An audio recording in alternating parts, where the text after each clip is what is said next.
இனிமேல் ஒரு அடி கூட நாங்க கப்பலை முன்னகர்த்த மாட்டோம் அப்படின்னு கிட்டத்தட்ட 700 கப்பல் கடல் பகுதியில ஓரமா ஓடி ஒளிஞ்சு நின்றுகிட்டு இருக்கு. ஈராக், சவுதி, குவைத், யுஏஇ இது மாதிரியான நாடுகள் இருந்து பெட்ரோல், க்ரூட் ஆயில், எல்பிஜி அதாவது கேஸ் இதையெல்லாம் எடுத்து ஆசிய சந்தையில விற்கிறதுக்காக புறப்பட்ட கப்பல்கள் ஈரானினுடைய கடல் பரப்பை கடக்கும் போது திடீர்னு வெடிச்சு செதறுது. இதுவரைக்கும் 6 கப்பல்கள் வெடிச்சிருக்கு. எந்த விதமான ஏவுகணையும் தாக்கல, கப்பல் படையும் தாக்கல, விமானப்படையும் தாக்கல, எதுவுமே தாக்கல.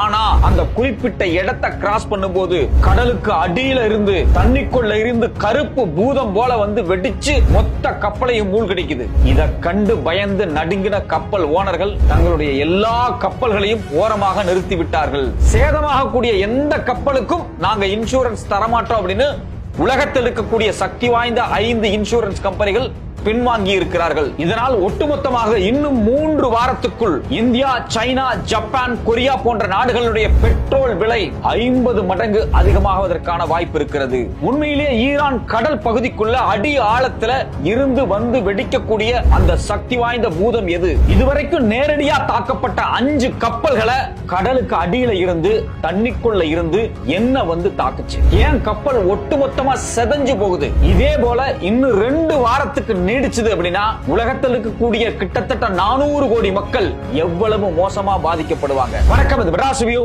நான் உங்கள் சத்யராஜ். இதுவரைக்கும் அதிகாரப்பூர்வ தகவல் என்ன வந்திருக்கு அப்படின்னா 706 கப்பல்கள். வழக்கமா பாத்தீங்க அப்படின்னா இந்த ஒபேக் நாடுகள் சொல்லக்கூடிய ஈரான், ஈராக், சவுதி, அது மட்டும் இல்லாம குவைத், யுஏஇ இங்க இருந்து பெட்ரோல், க்ரூட் ஆயில், எல்பிஜி போன்ற பொருட்களை எடுத்துக்கிட்டு ஆசிய சந்தையில கொண்டு விற்கிறதுக்கான கப்பல்கள்.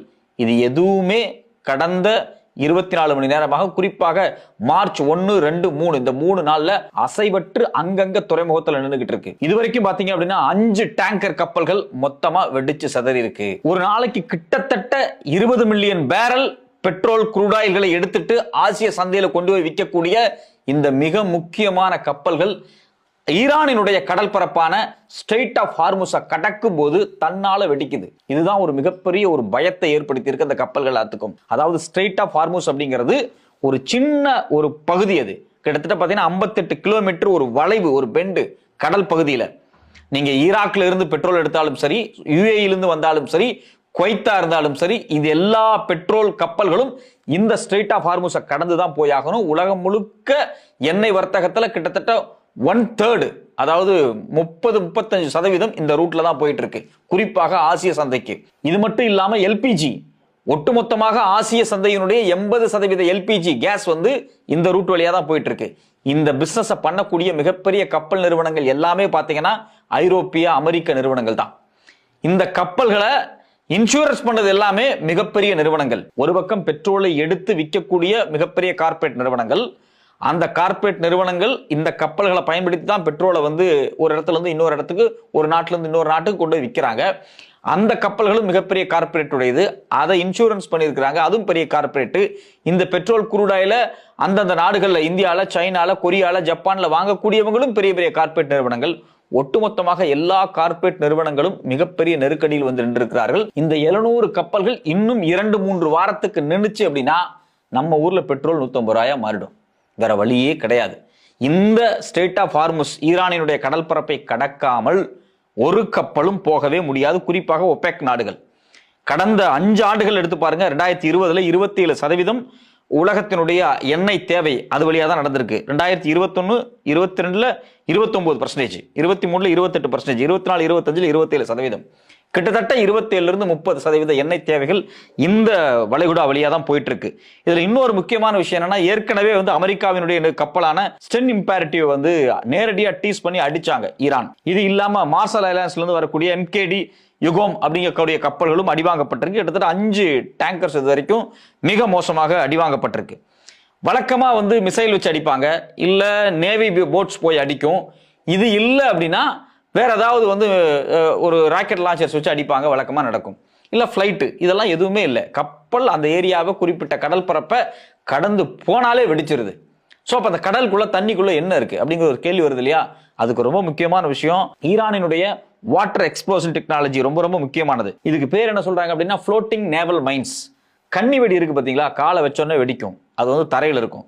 அதே போல கன்னி வெடிகளை நீர்ல மிதக்கக்கூடிய கன்னி வெடிகள், நீருக்குள்ள மூழ்கி தரையில் இருக்கக்கூடிய கன்னி வெடிகள், அது மட்டும் இல்லாம நீருக்குள்ளேயே சுத்திட்டு இருக்கக்கூடிய கன்னி வெடிகள், இந்த மாதிரி பல விஷயத்தை வந்து தயாரிச்சு வச்சிருக்காங்க. மூர்டு மைன் சொல்றாங்க. இந்த மூர்டு மைன் பாத்தீங்க அப்படின்னா கடல் பரப்பில் இருக்கக்கூடிய அந்த பூமி இருக்கு பாத்தீங்களா, நிலம், அதுல வந்து அட்டாச் ஆகி ஒட்டிட்டு இருக்கும்.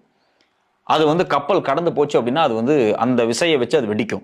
ரெண்டாவது ட்ரிஃப்டிங் மைன் சொல்றாங்க. இது வந்து நீர்ல மிதந்துட்டே இருக்கு. அந்த சர்ஃபேஸ்ல ஒரு சின்ன போட்டு மாதிரி ஒரு இவ்வளவு பெருசு அப்படியே வந்து மிதந்துகிட்டே இருக்கும். கப்பல் அந்த வழியா கிராஸ் பண்ணும்போது அது மேல பட்டுருச்சு அப்படின்னா வெடிச்சு நொறுங்கிரும், கொஞ்சம் கூட சிக்காது.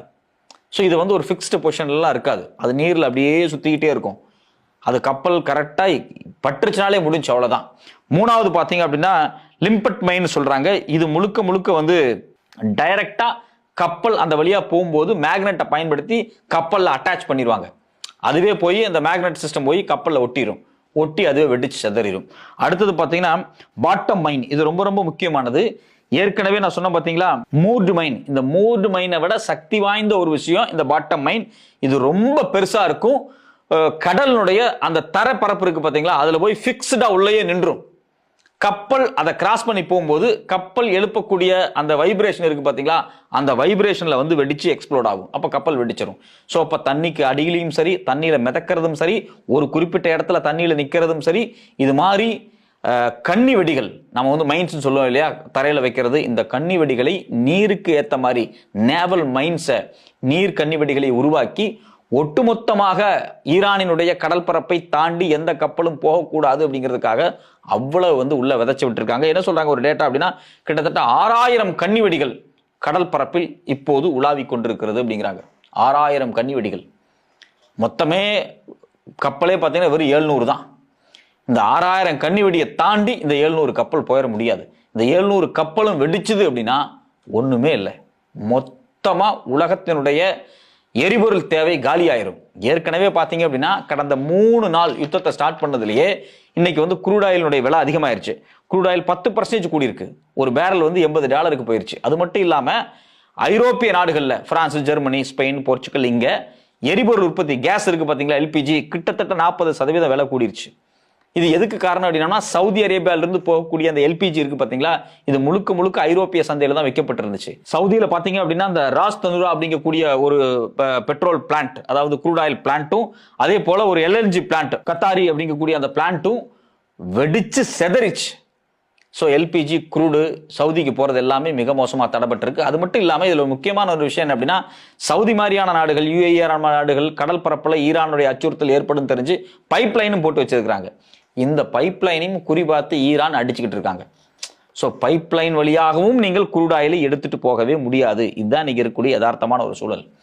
உலகத்தினுடைய மொத்த, அதாவது ஆசியாவினுடைய தேவையில 86% இந்த ரூட் வழியா தான் போயிட்டு இருக்கு. ஒரு நாளைக்கு கிட்டத்தட்ட பாத்தீங்க அப்படின்னா ஒரு 20 மில்லியன் பேரல்ஸ் போயிட்டு இருக்கும். கடந்த மார்ச் 1ஆம் தேதி கணக்குப்படி பாத்தீங்கன்னா வெறும் 2.8 மில்லியன் பேரல் தான் அந்த வழியா போயிருக்கு. ஸோ அப்போ 20 மில்லியன் பேரல் போக வேண்டியது வெறும் 2.8 மில்லியன் பேரல் தான் போயிருக்கு அப்படின்னா எவ்வளவு ஷார்டேஜ் பாருங்க. கிட்டத்தட்ட ஒரு 80%, 85% மேல ஷார்டேஜ். இந்த ஷார்டேஜ் இன்னும் ஒரு 2 வாரத்துக்கு நீடிச்சது அப்படின்னா ஒட்டுமொத்த ஆசிய நாடுகளும் மிக மோசமாக பாதிக்கப்படும். இதுல குறிப்பா என்ன சொல்றாங்க அப்படின்னா, இந்த 706 கப்பல்கள்ல 334 கப்பல் வந்து குரூட் ஆயில் ஏற்றிட்டு போறக்கூடிய கேரியர், 109 கப்பல் வந்து டர்ட்டி ப்ராடக்ட் டேங்கர்ஸ் அப்படிங்கிறாங்க, 263 கப்பல் வந்து கிளீன் ப்ராடக்ட் வெசல்ஸ், இது இல்லாம 26 டேங்கர்ஸ். இது எல்லாமே ஒரு ஓரமா நின்றுகிட்டு இருக்கு. இதுல குறிப்பா இது இந்தியாவுக்கு எந்த அளவுக்கு பாதிப்பு ஏற்படும் அப்படிங்கிறதா நம்ம கவனிக்க வேண்டிய விஷயமா இருக்கு. இந்தியாவை பொறுத்த வரைக்கும் பாத்தீங்கன்னா, இந்தியாவில் நமக்கு தேவையான மொத்த பெட்ரோல்ல 1/3 இந்த கடல் பரப்பு, இந்த ஸ்டேட் ஆஃப் ஹார்முஸ் வழியா தான் வருது. அதுல குறிப்பா 1/4 ஆஃப் த டீசல், அதாவது 1/4 பங்கு, ஒரு நாள் தேவையில் 1/4 பங்கு டீசல் இந்த ஸ்டேட் ஆஃப் ஹார்முஸ் வழியா தான் வந்துட்டு இருக்கு. நம்ம எரிபொருள் தேவை இருக்கிற எல்பிஜி கேஸ் 85% இந்த ரூட்ல தான் வந்துட்டு இருக்கு. இதை வாங்கி இந்தியாவில் சப்ளை பண்றதுல முக்கியமான 3 கம்பெனிகள், Indian oil, HPCL, Hindustan petroleum corporation, Bharat petroleum corporation, இதெல்லாம் அரசு நிறுவனங்கள். அப்போ இந்த சிக்கல்கள் எந்த அளவுக்கு இருக்கு அப்படின்னா, மேக்சிமம் இன்னும் 40 to 45 நாட்கள், அதிகபட்சமா ஒரு 70 நாட்கள் வரைக்கும் இந்த டிமாண்டை சமாளிக்க முடியும். அதுக்கு மேல சமாளிக்கவே முடியாது. குரூட் ஆயில் இப்போதைக்கு எவ்வளவு ஸ்டாக் இருக்குன்னா 17 to 18 நாட்களுக்கு தேவையான குரூட் ஆயில் இருக்கு. அதே மாதிரி பெட்ரோல் ரீஃபைனரிஸ்க்கு அவங்க இருக்கக்கூடிய, அதே போல பெட்ரோல் ரீஃபைனரி சொல்றாங்கன்னா இன்னும் 20 to 21 நாட்கள் வரைக்கும் பெட்ரோல் இருக்கு அப்படிங்கிறாங்க. இது இல்லாம LNG 10 to 12 நாள் வரைக்கும் தான் இருக்கு அப்படிங்கிறாங்க. இந்த வார் இன்னொரு 1 மாசம் நீடிச்சதுனாவே ஒட்டுமொத்த உலகமே தலைகீழா மாறுறதுக்கு வாய்ப்பு இருக்கு. இந்த கப்பல்கள் எல்லாமே வெடிச்சிரும், இந்த கப்பல்கள் எல்லாமே தன்னுடைய எந்த பொருளையும் எடுத்துட்டு போக முடியாதுன்னு சொல்லி ஓனர்லாம் டிக்ளேர் பண்ணி ஓரமா நிறுத்திட்டாங்க. ஏன் ஓனர்ஸ் எல்லாம் நிறுத்திட்டாங்கன்னா வேற வழியே கிடையாது. இன்சூரன்ஸ் கம்பெனி இந்த ஏதாவது விபத்தாகி இந்த கப்பல்கள் பாதிக்கப்படும் போது அந்த கப்பல்களுக்கு இன்சூரன்ஸ் கொடுக்கக்கூடிய மிகப்பெரிய இன்சூரன்ஸ் கம்பெனி இருக்கு இல்லையா, இவங்க எல்லாருமே நாங்கள் இன்சூரன்ஸ் இனிமேல் நாங்கள் கிளைம் பண்ண முடியாது, வார் டைம் ரிஸ்க்கை நாங்கள் எடுக்க மாட்டோம் அப்படின்னு சொல்லி பெரிய பெரிய நிறுவனங்கள் Gard, Skuld, Northern Standard, London P&I club, இது இல்லாமல் அமெரிக்கன் கிளப்ஸ், இது எல்லாமே பெரிய பெரிய இன்சூரன்ஸ் கம்பெனி எல்லாமே இல்லை இனிமேல் நாங்கள் இன்சூரன்ஸ் பண்ண அந்த ரிஸ்க் எடுக்க முடியாது, வார் டைம் கிளைம் பண்ணவே முடியாதுன்னு சொல்லி ஒதுங்கிட்டாங்க. ஸோ அப்போ ஒட்டுமொத்தமாக உலகத்தினுடைய பெட்ரோல், எண்ணெய், கேஸ் தேவை இன்னும் 2 வாரத்தில் எங்கேயோ போகுது. இதற்கு எல்லாத்துக்கும் முழுமையான காரணம் யார்? இப்போ ஈரான் தான் இதெல்லாம் தடுத்துருச்சு, ஈரான் சண்டை போட்டுருச்சு அப்படின்னு எல்லாம் சொல்றாங்க. ஈரான் சண்டை போடல. இந்த சண்டையை துவங்கியது இஸ்ரேலும் அமெரிக்காவும். அவங்களுடைய பிராந்திய நலனுக்காகவும், ஆயில் அதாவது குரூட் ஆயில் லாபத்திற்காகவும், அது மட்டும் இல்லாமல் ஏகாதிபத்திய மனநிலைக்காகவும், சீனாவை வீழ்த்துவதற்காகவும் நேரடியாக சீனாவோடு வர்த்தகம் பண்ண ஈரானை அடிச்சு நொறுக்கி ஓரமா உட்கார வச்சிருக்கிறாங்க. இதெல்லாமே மிகப்பெரிய ஆபத்தானது. ஒட்டுமொத்தமாக அமெரிக்கா, இஸ்ரேல் அப்படிங்கக்கூடிய 2 நாடு அவர்களுடைய அரசியல் பொருளாதார நலனுக்காக ஆசிய நாடுகளில் வாழக்கூடிய கோடான கோடி மக்களுடைய வாழ்வாதாரத்தை நடுத்தெருவுக்கு கொண்டு வந்திருக்கிறார்கள். பொறுத்திருந்து பார்ப்போம் இந்த யுத்தம் எங்க போய் முடிகிறது என்பதை.